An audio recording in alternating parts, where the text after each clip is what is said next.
Hi, this is Brendan Davis from Bedrock Games and the Bedrock blog, and I'm here with Joel and Adam for another episode of the Horror Express. And tonight we're talking about Night of the Demons. This is a 1988 film. It stars Linnea Quigley and a bunch of other people who I don't think any of us remember at this point. But it's basically like I don't know. I would describe it as a somewhat comedic, cheesy 80s horror movie that is, I don't know, it feels a little bit like it's got elements of Evil Dead. It's got elements of even Fright Night to it. It's got like a lot of these other sort of types of films in there. It's got a little bit of The Exorcist in, I think, some of the makeup, the way some of that is done.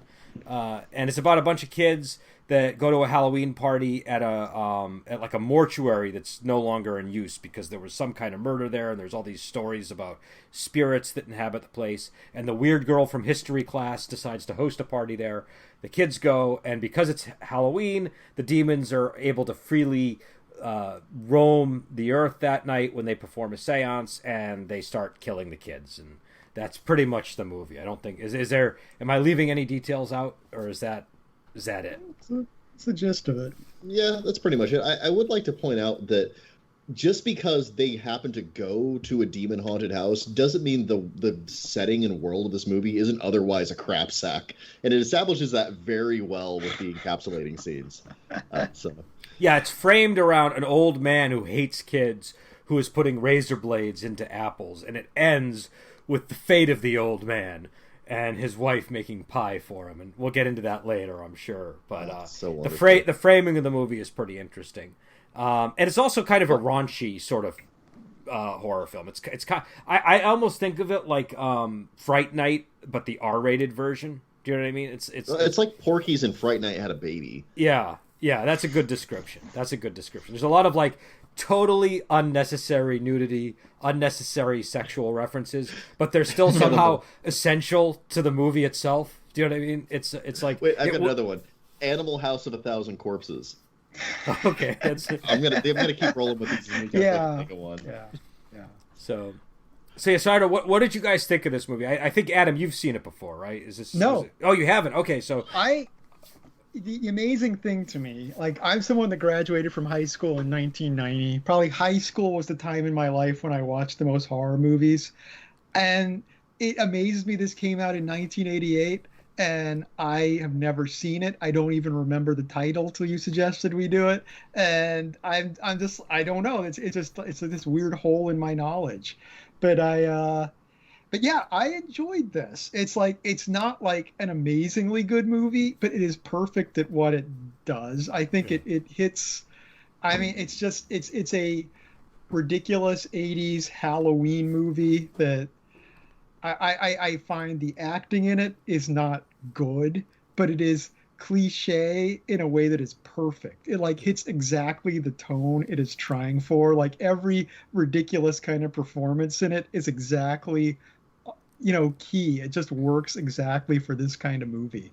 So yeah, it's like I would go so far as to say that there isn't. I don't think there is any good acting in the movie at all. Like there is not any good acting in the movie. No, but it is all tonally perfect for what this movie. I think if this movie had brilliant, grounded, realistic performances, it would actually be a worse movie. Yeah, I agree.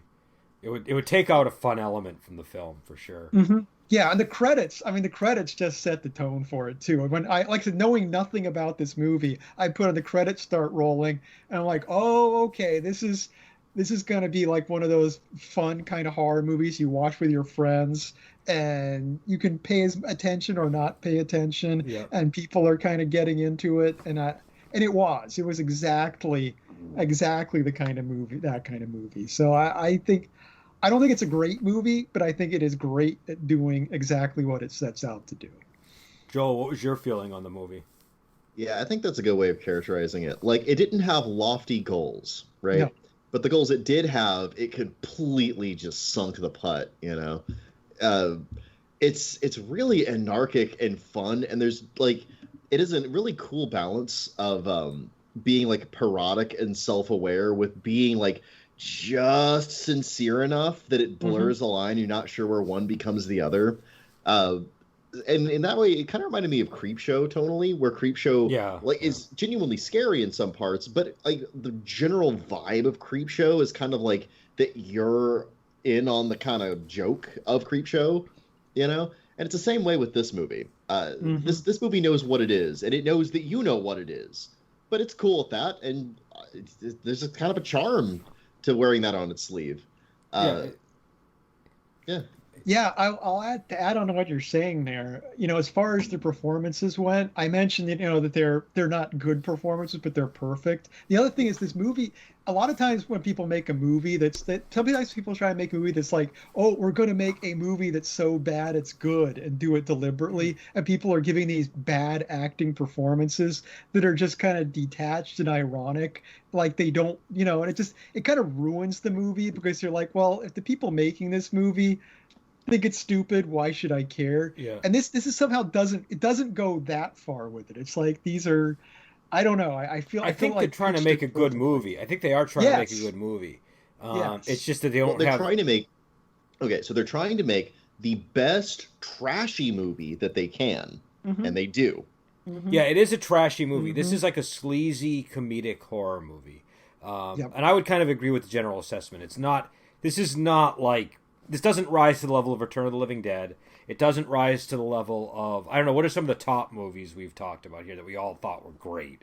You know, Alien was really popular too. Yeah, everyone loved Alien. Yeah, like it's not like at the level of Alien. It's not at the level of Night of the Living Dead.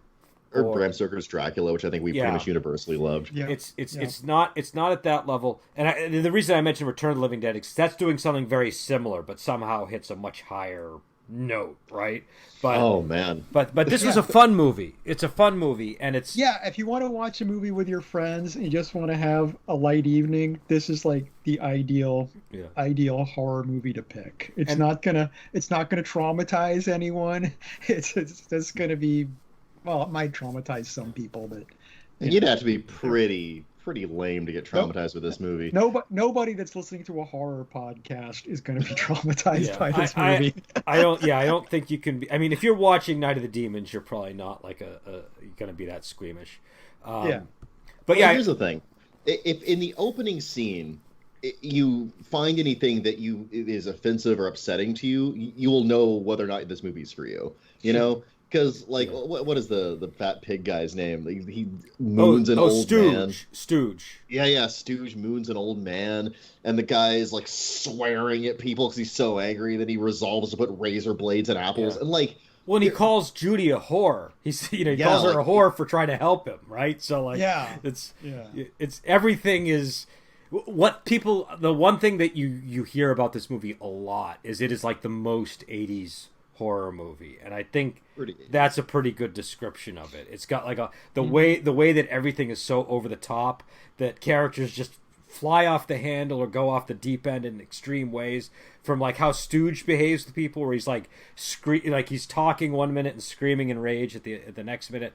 The way that Linnea Quigley's character acts throughout the whole movie, the way that the old man behaves towards the kids, the way that Sal is acting the whole time. It's just all very sort of like hyper realistic levels of behavior, you know?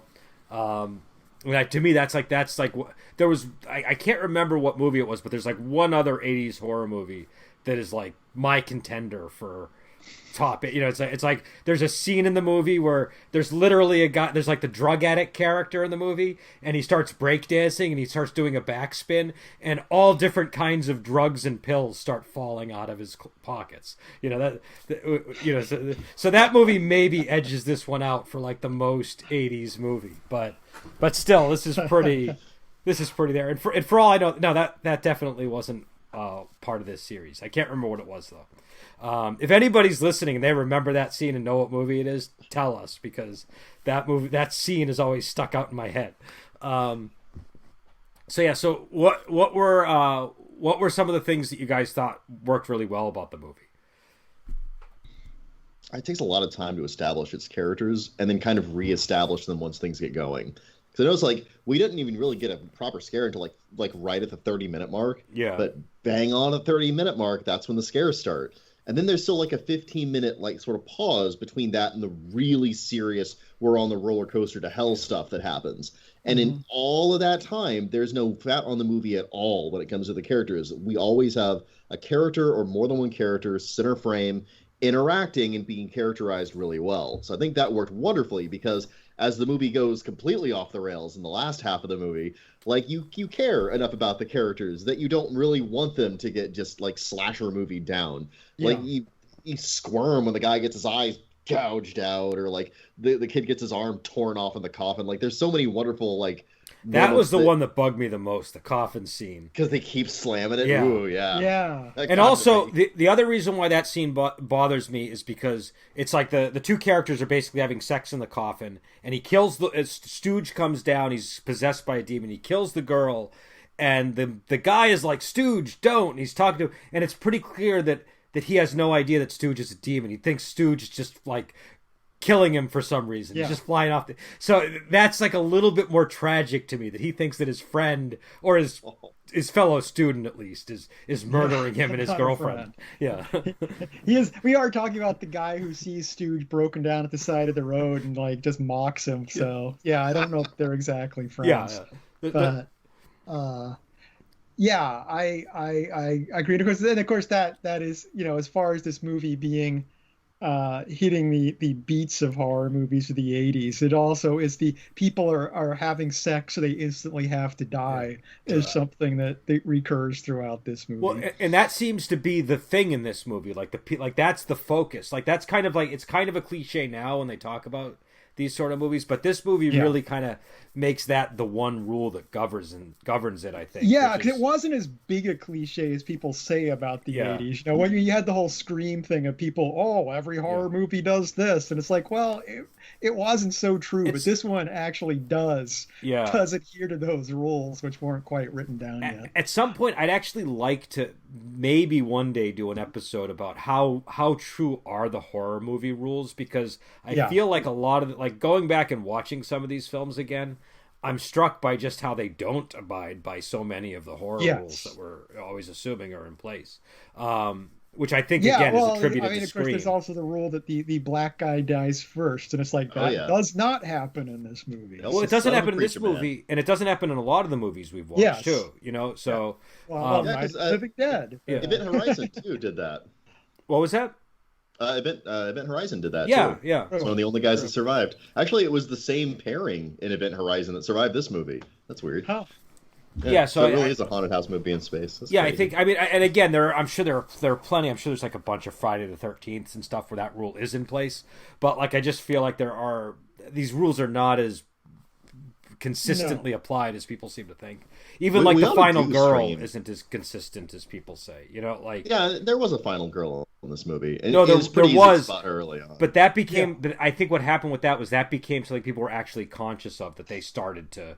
The final girl was something people were conscious of in the 80s. That was an actual thing. But like that was the one rule that I would say was the firmest rule for these kind of movies.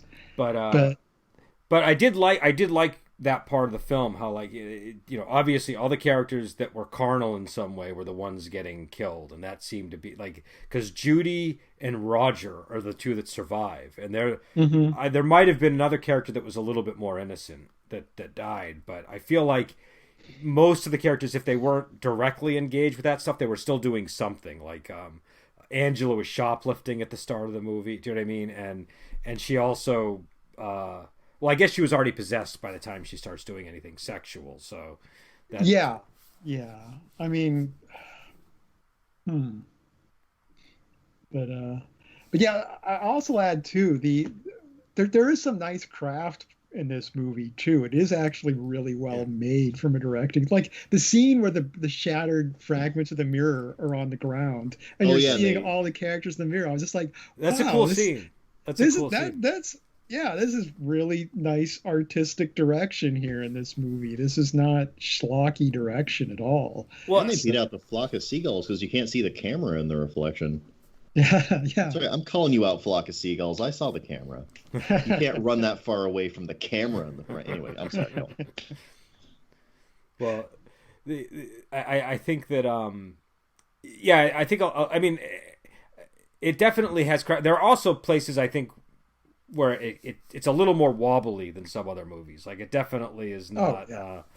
It's not airtight or anything. Yeah, but that scene was great. There was some skill that went into it. Yeah, that scene was great. I thought the opening, despite being maybe a way too long, was pretty well done. Do you know what I mean? Yeah, and of course that was the era when opening credits were still pretty long back in those days anyway. They were, but don't you think? I felt like it did go too long. Yeah. I actually did check the time. I hit the display button. I was like, 3 minutes and 30 seconds. Okay. Yeah. I was like, I was just like, is it me or has this been happening a long time? Because I was enjoying the credits at first. I was like, oh wow, this looks like it's going to be a fun movie. And I'm like, okay, ready for the movie.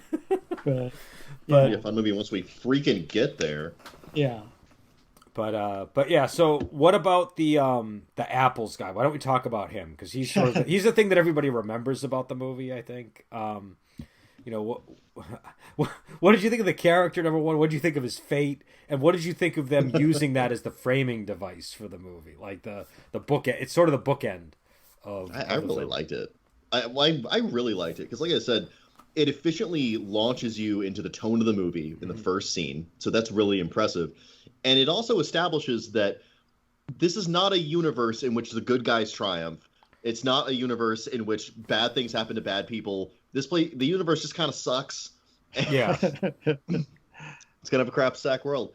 And then it goes out on that note too, and it goes out on that note in an interesting way because they go to the Hell House and they very explicitly cross a certain part of land, the underground lake, I think is what they call it. The river. And on the other side of that lake, the underground river, the other side of that river is hell. Like basically, they're in a supernatural world. But when they come out of it, they're very much just in the mundane world again. And it's still a world in which a guy can inadvertently swallow a razor blade that his wife apparently deliberately baked into an apple pie to murder him. And his veins can bulge in his neck and his throat can explode. The vein bulging was the most effective part of that scene, I thought, where you see his veins that was swell. Scanners level vein bulging. That was... you got to respect his swallowing skills. Like bite into a pie with razor blades in it and swallow it without actually, biting down on the blade. It's like that guy really knows how to eat the pie quickly. Yeah. between his pie swallowing skills and that guy's gum chewing skills in the convenience store. Yeah. There's some expert chewing in this movie. This movie has quite an oral fixation. So. Or lack of chewing, I guess, really. But it's I as far as the opening scene goes, I mean, it is weird that it is fairly disconnected plot-wise from everything, like especially at the end. I mean, at the beginning, you've at least got some of the main characters interacting with the old man. It's kind of going on. The end scene does feel a little disconnected, but it's fun enough that I don't really care. It's worth having. And he does see them walk by, and it's like, "Oh, you've been out all night," so they still get that connection. True. There is, but it's basically a mini movie. You could cut out all of the film except for his scenes, and you'd have a little short film, right? Like, So I love that aspect of it though, because it makes it feel almost like an anthology or like part of a broader collection of stories. Because it's a contiguous wraparound story. It is its own little film, and it tells you. I feel like it tells you about the world that isn't just a haunted hellscape. Like it kind of tells you as an audience member, like, hey, look, the world they're in is pretty awful, and you can die in a heavy metal album cover kind of way, pretty much whenever. I like that. What I also like, I like the idea of this old man who is like really like self-righteous about how terrible all these children are. Like he's calling them terrible names. He seems to think that he's in the right, and then he's going to be putting razor blades in the apples and handing them out for Halloween. And clearly the worst person. Yeah, he's the worst person in the town probably. And he's I just love it. Yeah, the mix of self-righteousness with it. He's judging everyone for their terribleness, so he's going to kill them all with it. Well, not kill them all, but just I don't know. The other part, exact this imprecise vengeance, yeah. So the other thing is, it also does come up during the movie when Sal talks about bobbing for apples with razor blades in them as an alternative to using the seance or the Ouija or whatever it was that they were going to do. And so what that got me wondering is, well, okay, so number one, how is this guy getting away with doing this every year in this town? Like imagine a town where kids eat apples and die because they have razor blades in them, and they don't catch. Like, how is this? Because it sounds like this is this guy's regular thing that he does every year, right? So it's. Well, I don't know. I wasn't sure actually. What does he say? I'm trying to remember. His wife says, "I never understood why you get so many apples." Yeah, you're right. You're right. Okay. So he must be doing it every single Halloween, and he's doing it so much that Sal knows about stories of kids eating apples with razor blades in them. Is my thinking, So yet he hasn't been caught, but there is some continuity because the wife mentions, we didn't have as many trick-or-treaters this year. So obviously, maybe word has traveled among the children that don't go to this guy's house because he puts razor blades. Mini movie that's clearly contained in this movie. Yeah, there's just a tremendous amount of like consistency in a weird way in that part of the movie. And I like go ahead. And as far as the crap sack world element goes too, I mean, just the relationships between all these kids too. I mean, how many of these kids actually like each other? None of them. Well, it's just there's almost all of them have some kind of.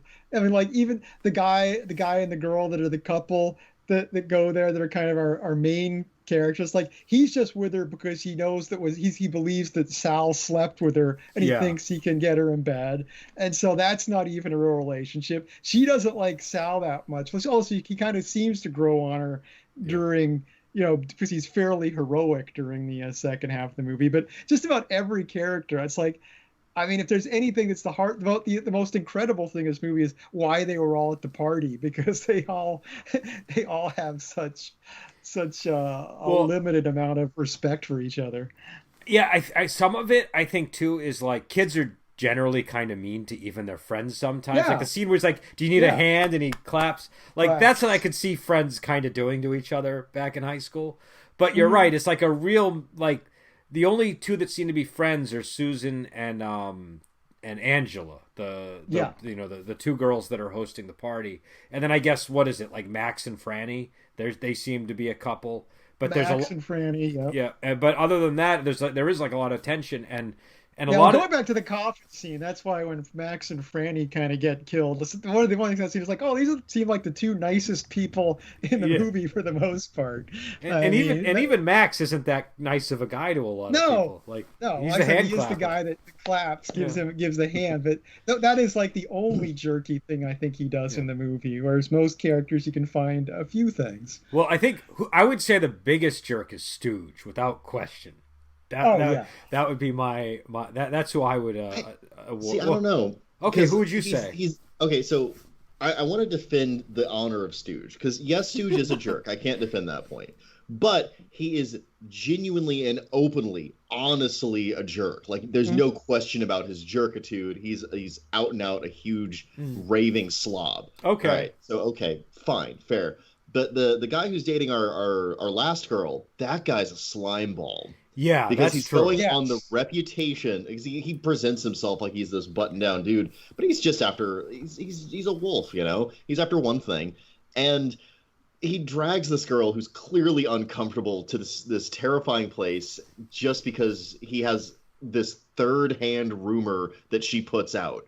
Like that guy's the biggest asshole. Okay, that's a good argument. That's a good argument, but I would say Stooge is still the most vocal jerk in the movie. That's inarguable. Yeah. I concur. But yeah, that is a good point. The thing that I find funny about Stooge is, to me, he's sort of like a weird character because he's kind of a combo of a frat guy and a punk. Do you know what I mean? Which doesn't make a lot of sense when I sit down and think about it. Like, I'm sure those people existed, but just he's got kind of a John Belushi vibe to him, but like without any redeeming charisma at all. Yeah, but he's also got like the weird thing on his side of his head and like the circle. What was with that? Well, he's supposed to be a punk rocker, I think, right? Because he's got the anarchy symbol on the back of his jacket. I assumed. I don't know. Maybe that's not. Maybe he's just like a football player that's into anarchy. I don't know. I love anarchy. I love tackling people and drinking beer. But I don't know. I don't know what is. But I just felt like he was kind of. I was kind of having trouble figuring out what he was exactly, because he seemed to be occupying a lot of space, But Well, no pun intended. But Yeah, well, I mean, the thing is, I mean, in reality, he actually was fairly realistic in that standpoint. Like, Okay. It's like teenage, like, I mean, knowing kids that were punks, and as a kid, it's like they aren't all cliche. They are just kind of this mix of things. It's like he seemed actually fairly believable in that sense to me for that reason. okay, that's a fair point. Like, I knew kids that were football players that were like, were metalheads or were also into punk or whatever. So I guess that's true. It just, he felt so frat boy to me, I think, is the reason why it was a little. Yeah. But, he's destined to be that guy in the frat. But I think that's kind of the niche he serves both in his circle of friends and in the context of the movie. Is he's almost like a social lubricant, because he has no tact whatsoever. He'll just come in, and whatever's on his mind he'll say, and he'll just start doing things, and everyone kind of follows in his wake, like in every scenario in the movie. And I think that's supposed to be what he does for them and why they keep him around. Because, like, yeah, he smells and he's like a huge idiot, but also, like, you're never going to be the biggest idiot in the room when he's around. Well, and also he is the boldest, so that he's the one that'll just say what he wants. Oh, yeah. Yeah. So that guy's an icebreaker. Yeah. He will break every ice. So, but what did you guys think of the kills in the movie? The kills and like the humor behind them, because I feel like this is a movie where, like, you don't just die. There's like a one-liner attached to your death or something, So, there's. I forget what she says when Sal gets impaled, but I could have sworn it was like a stick around type pun. That's great. I didn't notice that. I might not have been that exactly, but I feel like there was something like that. Yeah, the stick around. Well, there was the I think it was Sal decided to stick around. Yeah. Was, that's right. Okay. That was, and then there was like, don't look at me, and then she gouges out his eyes, and Yeah. Well, I actually found myself squirming at them a lot, because this is one of those movies that, like, prides itself on its gore effects, and, like, they aren't groundbreaking by any stretch of the imagination, but they know how much light to put on them, and they know how much, like, juice to have squirting through the prosthetics to kind of cover up the crappiness of the prosthetics. So, like, it's delivered in a way that, like, it really kind of hits you in the guts when you're looking at it. So, like, the guy gets his tongue bitten off. There's eyes gouged out. This is the hands get caught on fire. Yeah, arm that gets torn off, and then later on grabs somebody again, like it's an Evil Dead. There's a lot of wonderful squick to the kills in this that makes them really effective. I like the kills, and also the fact that, like, pretty much everybody dies except for those two characters. Like, when you're watching it, you're almost expecting that it's at the end, when the day comes, they're all going to be back to normal, and they'll all be normal kids again, and it'll maybe have been a dream or something. Like, it seemed like that kind of movie when and then I wasn't sure if that was going to happen, but no, we get our two survivors, like, staggering home like they just came off the front lines of World War One. These 1,000-yard stairs. You've also kind of got the character arc with Sal, where it's like he's set off as a complete jerk at the beginning, and then, like, oh, you think maybe he's kind of getting a redemption arc as the movie goes on, and maybe he's going to be the hero of the movie, and then boom, nope, dead. He goes out like a champ, though. Oh, he does go out like a champ. My point is, though, that he doesn't make it to the end. It's like, part of me was wondering, okay, is he going to end up with Judy at the end of the movie, or no? Him and Roger were like the two characters that were, like, I think still kind of morally principled enough to survive the film if they got lucky enough. Do you know what I mean? Yeah. Like, because Roger's like, I don't want anything to do with this seance stuff.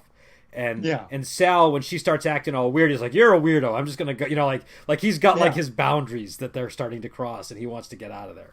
So well, once again, too, is the whole, sex gets you killed thing. It's like he doesn't go, oh, look, it's a sexy demon woman. I'm going to go over to her. Which is exactly what Stooge does. Stooge has the opposite reaction of Sal. Oh, exactly. Yeah. Oh, Stooge, you were too beautiful for this world. But yeah, so it's I think I don't know. I kind of like and hate the Sal character at the same time because he's a like he's a really bad Italian stereotype, like a really bad one. But he's also kind of funny and he's got like weird redeeming qualities to him. So he works as a character. But and also I think if I was going to say there was like any like best acting going on, it might be with the Sal character versus some of the other ones, because at least his pacing of his delivery is like it makes sense, whereas the other people they're a weird. I would put Roger as my best actor of the film. He's got really like sincere delivery. No, that's true. Like, really good facial delivery. He wasn't bad either, and he I think the only difference I think was he's constantly in a state of fear throughout the movie, so. There's not as much variety in his performance. Yeah. Oh, yeah, that's a good point. Yeah, because you have like righteous indignation and fear and anger and all these wonderful things that Sal goes through. But Sal, I mean, God, the voice and the lines they gave Sal in this movie are so hard for me to get past.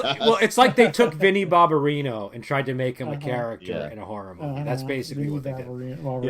It's like they took a caricature of him and tried to make that into a character. Like, it's pretty bad. Yeah, they're going off vague memories of Vinnie Barbarino. I think is the way to put it. Someone's secondhand description. Yeah. Like I watched that show as a kid, and that's kind of how I remember Vinnie Barbarino acting. But I'm sure if I watched it again now, it'd be more textured than that.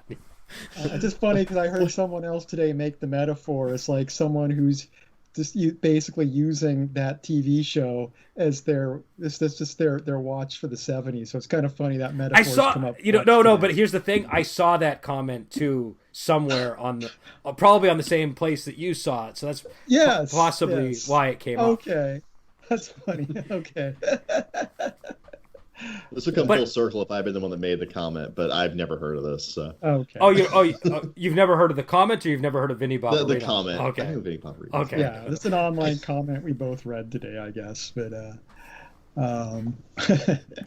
So, but anyways, yeah. So, what about the special effects in this movie? We touched on it a little bit, but any thoughts on how those landed? I think they land okay. I think, again, you're looking at a movie that wants to be trash, and so some of the special effects that might not pass muster in a more sincere horror movie, you kind of you give a passing grade to here, like the C+ special effects, like the demon head. Whenever that thing shows up, it's like some kind of weird cow skull thing. Okay, it's a little chintzy by today's standards, but contextually, it's fine. It works, And it's actually that was maybe more creepy than the makeup they put on the what do I want to call that? What was that movie where everyone was cat people? Night Stalkers, something like that. It's a Stephen King joint. It reminded me of that. Night Stalkers. Yeah, Night Stalkers. But that had good makeup, I thought. Night Stalkers. Wait, was that that's Dean Koontz, not Stephen King? Oh, Sleepwalkers. It's Sleepwalkers. Sleepwalkers. Okay, there we go. Yeah, I'm pretty sure Sleepwalkers is it Stephen King? If that's Dean Koontz, Sleepwalkers. That explains so much if it's Dean Koontz. Sleepwalkers is Stephen King. It's the cat people with the Enya music at the beginning of it. Yep, that's the one. Yeah. We need to have a terrible movie month. It is Stephen King. Wow, Sleepwalkers is not a terrible movie. Everybody says it's a terrible movie. I respectfully disagree. We're gonna watch it, and I'm gonna roast you in front of a live studio. You can roast me all you want. I am impenetrable. I think I've enjoyed. I enjoyed that movie from the first time I saw it, and I feel no shame. That's I've never seen Sleepwalkers, so I am out of. People regard it as a bad movie. It's certainly. I've heard terrible things about Sleepwalkers. That's why I've never seen it. I mean, come on! It's got wonderful music. It's got a great concept. It's well shot, and the effects are good. The music's by Nicholas Pike, who did the music to Chud 2, Bud the Chud. No, I'm not talking about that music. I'm talking about its selective use.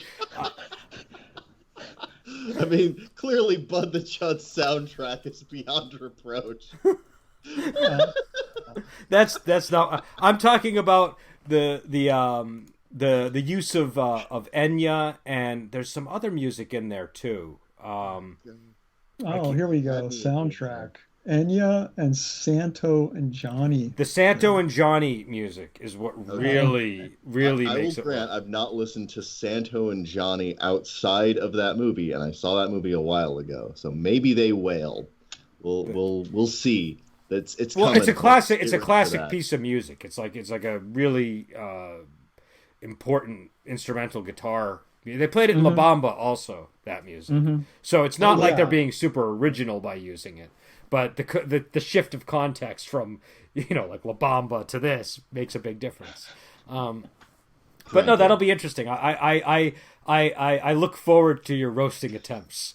I Well, will. it's this is got going to be Steve. a death match. I'm looking at the cast. The cast includes Stephen King, John Landis, Joe Dante, Clive Barker, Toby Hooper, and Mark Hamill. So I don't know how it could be a bad It's movie. not a bad movie. This is a case. Remember how I told you the other day everybody but me is wrong about Ravenloft? It's the same thing. Everybody but me is wrong about Sleepwalkers. I It's will grant I'm holding Ravenloft right now, and so far, I gotta say, I think everybody but you is wrong about Ravenloft so well, far. I'm only 3 chapters in, but so far those 3 chapters are vindicating your well, stupid opinion about well. yourself. No, and to be clear, most people don't disagree with me that Ravenloft is good. Most people just have other opinions about Ravenloft that are wrong. Well, we'll So, see. We'll see as we continue reading this. As I've been flipping through it, I'm just like, let me see. Chapter 6, Curses looks fine, but it's bookended by Chapter 7, Gypsies. Ugh.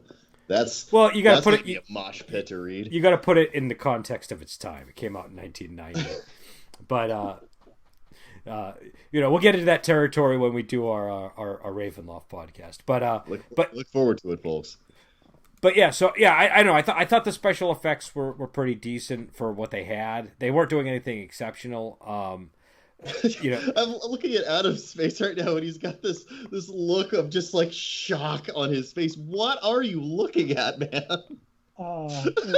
Stuff Is it? unrelated to the podcast. Oh Sorry, man, I just had an email come in. That's okay.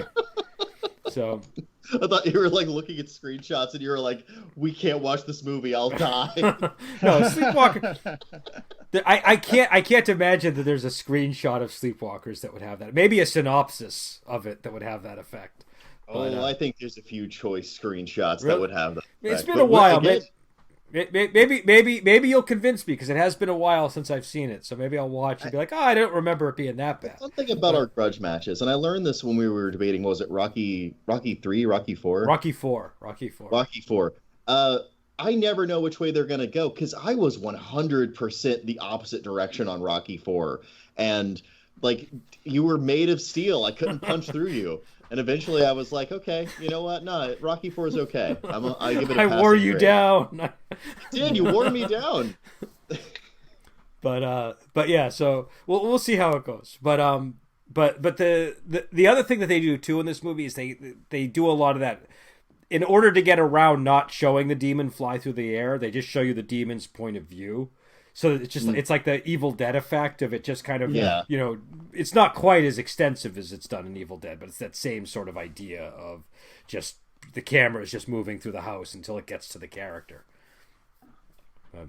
Yeah, there's a lot of that. I think that's reasonably effective. What I think is most impressive is those little rack pan shots where like characters reacting to something and the background is like flying forwards behind them. Like there's a couple of those that are really cool. Yeah. And it goes back into that craft that Adam was talking about, where it's clear that someone knew how to do that, and they knew that this was an appropriate time to do that. It would have a good impact visually in the movie. The visual language of this movie is generally impressive, and it elevates what's otherwise. And I think that for the most part, the prop-based effects are passable. Again, C grade, completely reasonable. Some of them go higher than that. Some of them are actually like they make me squirm. And it's more about how they present it and what they show you and what they don't show you than it is about whether or not they're passing on their own. In the greater weft of the movie, they're really good. I'd give them like a B or an A grade just because of like how effective they are when you're watching it. I think that's fair. It's kind of like it's not necessarily the prop; it's how the prop is made use of. It's kind of like an Alfred Hitchcock type thing. Yeah, it's weird to compare this movie to Hitchcock. Yeah, I'm not, and to be clear, I'm not making that comparison. I'm just saying that that aspect of it is. Well, I when think you think about the scene on the roof of this movie in Vertigo, there's a lot of cinematic DNA. No, there's no comparison. This is ridiculous. this guy made the movie Witchboard before this. I don't know if you guys have ever seen that. I have it's got seen Tawny, Witchboard. I didn't realize Tawny this was the same Katane. director as Yeah. Witchboard. Okay. Yeah, and anybody who knows That's a Tawny Katane one, right? Yeah, Tawny Katane is in it. Which tells you a lot about the movie already. And that's that's why I brought it up. Yeah, and but I remember Witchboard had a huge cult following. One of my best friends was like so into Witchboard. It was one of his favorite movies. But one of the things about that movie is how there's a lot wrong with Witchboard, right? Like you can certainly make complaints, but there is craft behind it. Do you know what I mean? There's definitely some craft behind it. And I remember I haven't seen it since the 80s, so I can't wade in too carefully, but I do remember it being a decent movie. Maybe we should do Witchboard at some point. That might be an interesting one to do. Could be. Yeah, you can tell we haven't done this in a while because we keep thinking of new things to do. Yeah. So now I kind of want to wind it down in a moment, but did we talk enough about Linnea Quigley? Because I know we wanted to talk about her a little bit. I feel like we should talk more about Linnea Quigley. Okay. She's quite a presence in every movie that she's in. And we're not the only ones who have noticed that. Like she's kind of everybody. infamous. No, she's very famous for being in these kind of movies, So,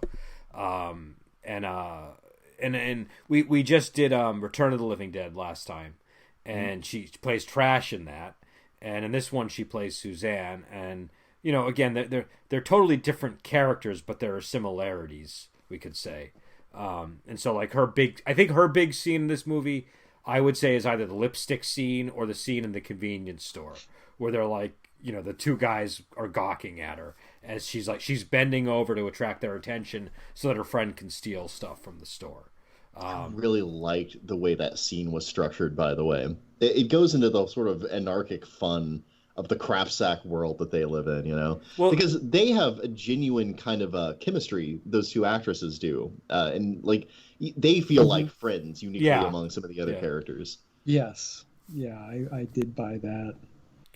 Well, that, and also it's one of those kind of scenes where, like, it's a little bit gross, right? Like that's part. It's sort of you're sort, and that's kind of what a movie like this is trying to do. Like I feel like when these kind of movies were coming out in the 80s and we were young, these were meant as like forbidden fruit.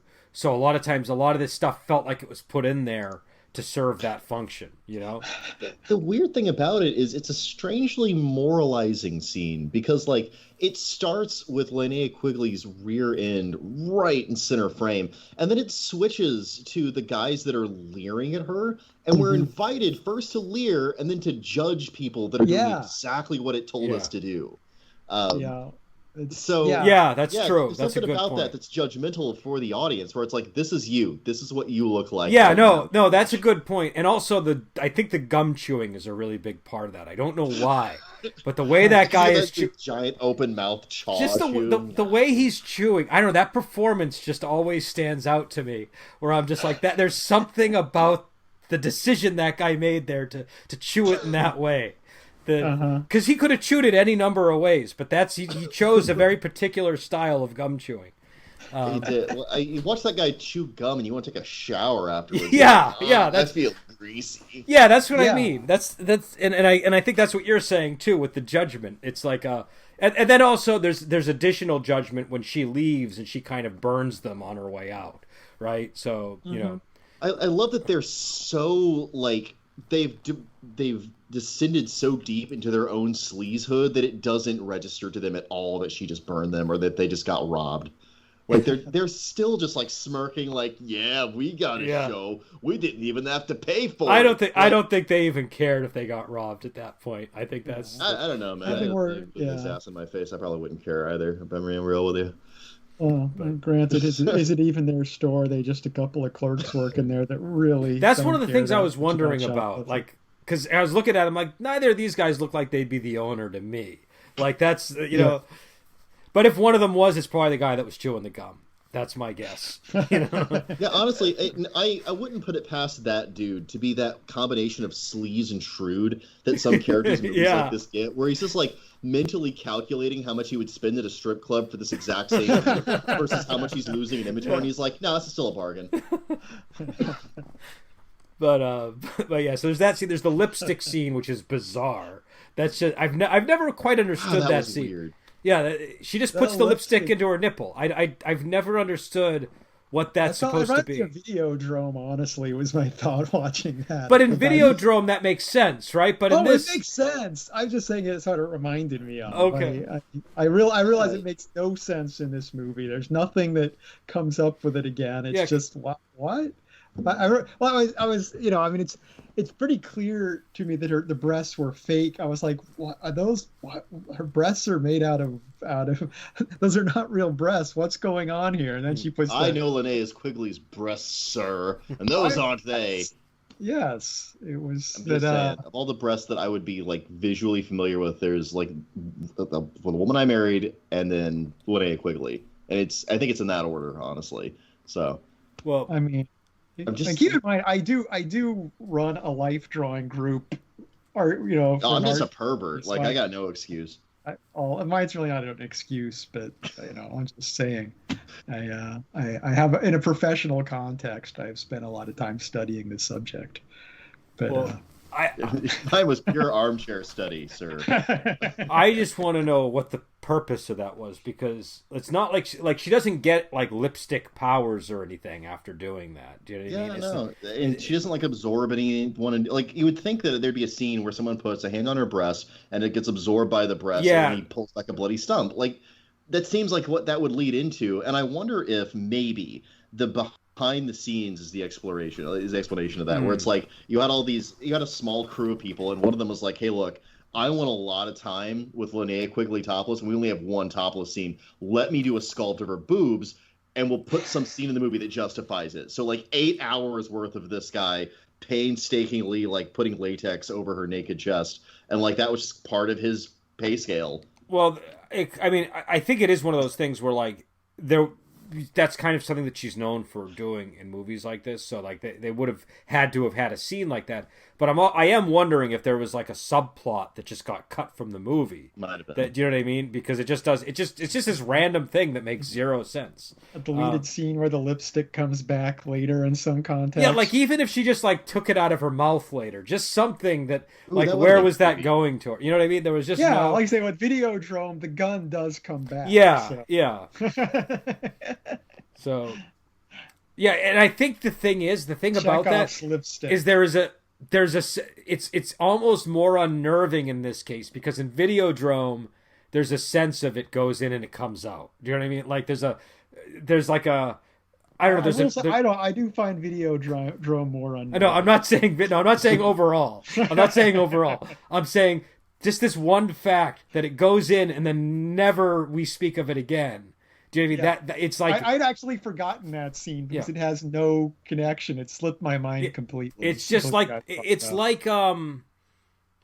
don't know. It's like when it's just like this thing where you're just like you're waiting for like, okay, here's another example: the car that breaks down at the hill. Like on their way there, their car breaks down. Yeah, that never comes up again. Yeah. Well, not only does it never come up again, but the whole movie, I'm just thinking, what are they going to do about the car that's broken down in the hill? Like it's in the back of my mind, like it's my own car, and I find the lipstick has the same kind of nerve-wracking effect on me. The car breaking down is kind of unnecessary because everyone else's car is inside the wall and they can't use their car. There was no plot purpose in. It's just this unfinished business that they have to tend to after the movie. Do you know what I mean? That's sort of the thing. And for a movie that wraps up its loose ends as well as this one does, because even the old man from the intro gets a send off. So like it does. There's a lot of that in this movie where it'll do a setup and a knockdown, and like that's one of those things where I guess they thought the image of like someone's like nipple hole being able to devour an entire tube of the lipstick was really unsettling. Like that is kind of a surreal nightmare. It was unsettling. Image, you know? I mean, I will grant. I guess they thought that was enough. Maybe that was the whole thing. Like maybe that was because that was kind of the end of the lipstick scenes. You Yeah, know? well, like maybe that was the culmination of that. Yeah, unless there was like a detail that we missed or something. But like I don't know. I don't think so. Because the scene actually reminded me, and I don't know if I know that Adam's a huge Lynch fan. It reminded me of that scene of Wild at Heart where Laura Dern's mom covers her face with lipstick when she's having an emotional breakdown. Yeah, that scene has stuck with me always. Yeah. Oh my God, David Lynch. And Linnea Quigley does do that. She's got lipstick all around her mouth and everywhere, and it's like not even clown makeup. It's so bad, right? It's just like the worst possible. Wild at Heart, like it's her whole face is painted and it's like shining red, and it's really because it cuts. Yeah, she's enraged in the scene on the phone too, so it's having this like bright red face combined with that. Yeah, it's really shocking. You can see why this film won a Palme d'Or. But it reminded me of that. And I think that when you think about the kind of way the movie works, there's this sort of thing where it's like there's a trashiness to the real world, but there's also this point where they slip out of the real world into this nightmare world that's like a billion times worse. And I think when she is breaking down and like rubbing this lipstick all over her face, that's still something that's kind of real. Like a person could do that. But the second her body devours it, like without a trace, that's when we push over into Salvador Dali land. That's when we're in Wackyville. And I think that ultimately is the payoff at the end of the lipstick thing. Okay. Yeah, I don't know. It's very, I mean, obviously it's one of the more bizarre scenes in the movie, so. But I've already given 3 explanations that are completely contradictory about why it's there, and I'm kind of happy with that.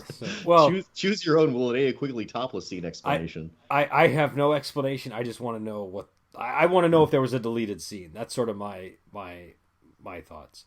But yeah. So I don't know. What are you guys' final thoughts on this movie before we wind it down? Oh, it's hard to encapsulate a final thoughts. I enjoyed watching this movie a lot.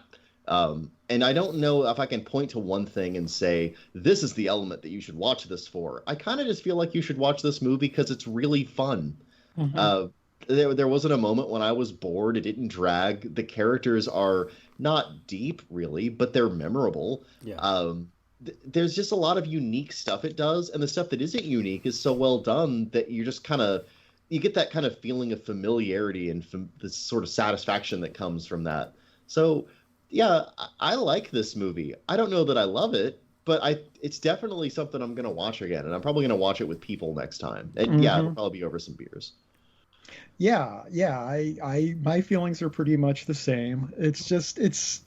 I mean, it's very cliche, but it's every cliche is done really well. It's just it being a late '80s movie. I feel like it's just a movie that's just kind of encapsulating a lot of trends for that time and doing a good job of it. So it's there's nothing super remarkable about it, but it's solid. It's just a very solid horror movie. Yeah, I think I would echo what you guys say, and I think that it's also a movie that's like just before the '80s gets stale. Do you know what I mean? Yeah, like, it's like the.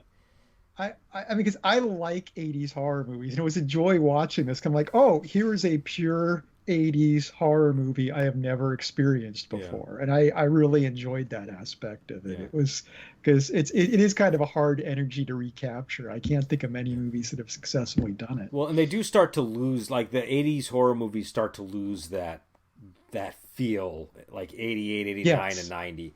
I still consider 1990 the 80s, to me. Oh, it is. Yeah. So, like, but we start getting into a gray area. Nightbreed is an 80s horror movie. And I would agree. I would agree with that. And Nightbreed's a good movie, but there are a lot of movies that kind of came out at that era that are going for this kind of feel and falls flat. Do you know what I mean? And so, but it's definitely worth checking out. It's on Prime, so you're able to watch it for free right now if you have Prime in the U.S. And again, this is the 1988 Night of the Demons. There's a remake. I think there's also a movie called Night of the Demon. Night of the Demon is nothing to do with it. That's based on a I think it's an it's a James story, I think. But yeah, it's serious. Yeah, serious literary horror. Nothing to do with this. Nothing to do with this. So we'll be back on, and until next time, we will talk to you later.